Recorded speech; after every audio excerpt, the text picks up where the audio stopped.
예수님께서 산에 올라가서 기도하시다가 내려왔는데 무리들이 둘러서서 막 제자들과 함께 변론하는 겁니다. 그래서 너희가 무엇을 거두가 변론하느냐 막 시끌시끌 하는 거예요. 이렇게 귀신 들린 내 아들을 선생님께, 이 선생님 예수님 말하죠. 데려왔나이다. 귀신이 어디선지 그를 잡으면 거꾸로 거품을 품며 이를 갈며 그리고 팔에 지는지라 내가 선생님의 제자들에게 내쫓아달라 했으나 그들이 능히 하지 못하더이다. 자, 귀신이 들렸어요. 귀신. 그래가지고 이 귀신의 역사로 이 자녀가요 거품을 흘리고 또 어디서든지 장소를 가리지 않고 이를 갈고 파리에 진다는 거지요. 선생님이 제 아들은 능히 하지 못합니다. 그러니까 대답에 이르시되 믿음이 없는 세대여 내가 얼마나 너희와 함께 있으며 얼마나 너에게 참으리요 그를 내게로 데려오라 하시매. 이렇게 중요한 단어가 있습니다. 믿음이 없는 세대에 이렇게 했어요.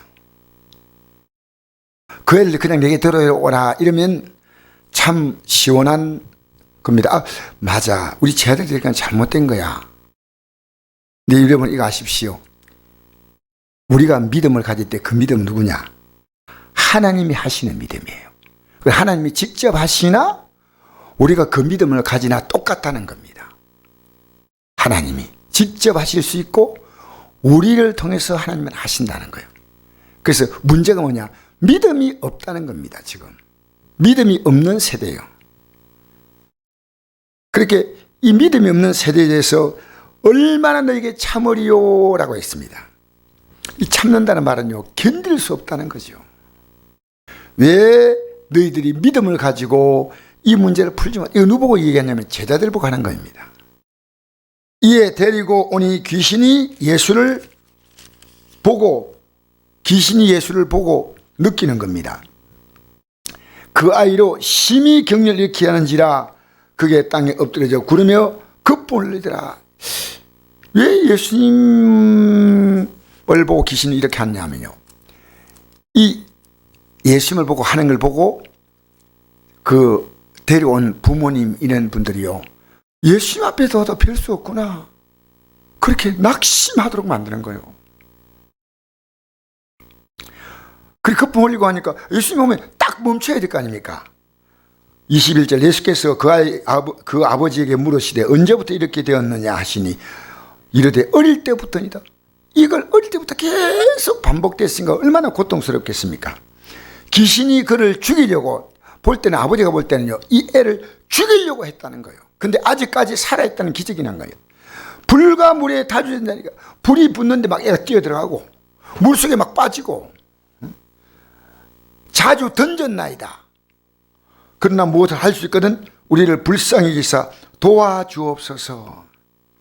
이제 부탁하는 겁니다. 무엇을 하실 수 있거든이라는 말입니다. 하실 수 있거든.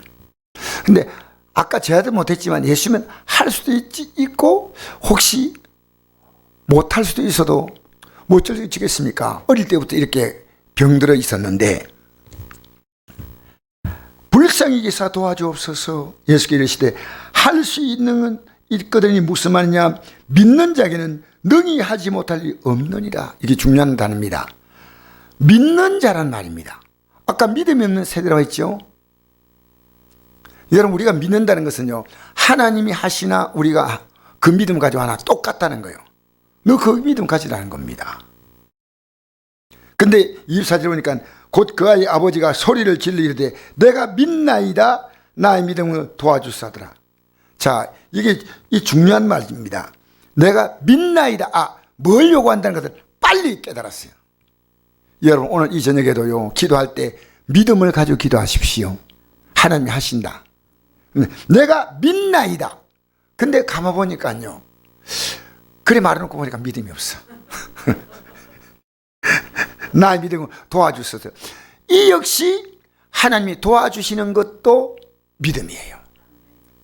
병 고치는 것까지 못 가도 이 병을 치료한다는 믿음이 안 돼도요 이 믿음 없는 나를 도와주시는 그것도 그 도와줄 수 있다는 그것도 믿음이에요. 믿음.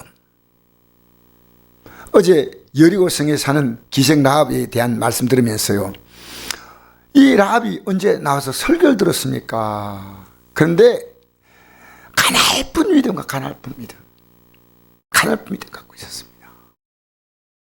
근데 그 믿음이 자기와 가족을 살리지 않습니까? 믿음을 가지면 누가 일하시냐? 하나님이 일하신다는 겁니다. 믿음을 가지는 순간에. 우리가 왜 구원받는 줄 아십니까?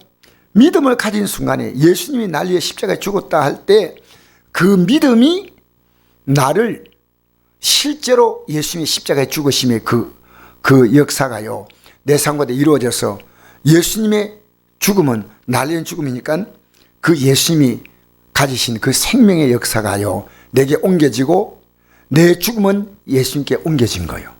예수님의 생명은 내게 옮겨지고 내 죄는 예수님이 담당하셔 십자가에 죽으시고 예수님의 영원한 생명은 내게 옮겨진 거예요.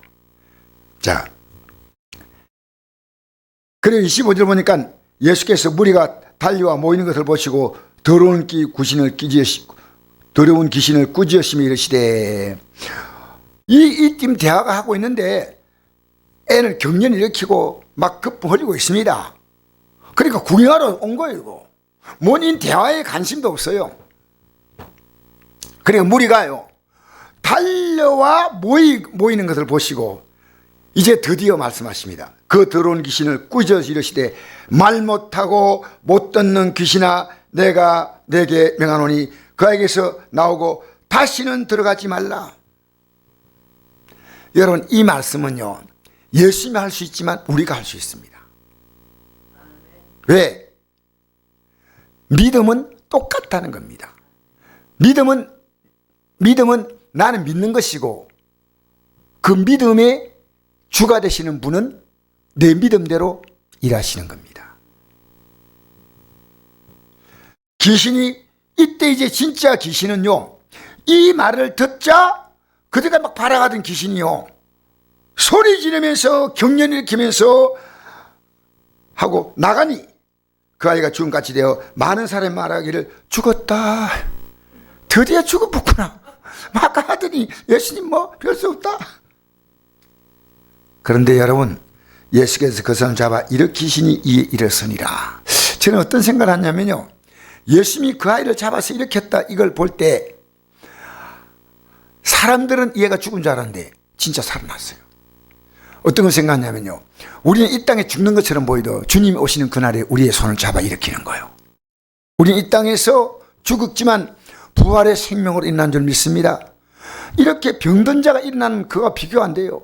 영원한 사망의 잠을 자는 자가 주님의 손 붙잡고 일어난 거예요. 다 죽었어. 이 땅에 떠날 때 다 죽었는데 아니요. 근데 제 아들이 놀랐습니다. 근데 그 자리에서는 말 못하고 집에 들어가시면 제 아들이 조용히 묻자고 조용히 물었습니다. 우리는 어찌하여 능히 그 귀신을 쫓아내지 못하였나이까. 이르시되 기도 외에는 다른 것으로는 이런 종류가 나갈 수 없다 그랬습니다. 우리 기도할 때요 이 믿음 가지고 기도해야 돼요.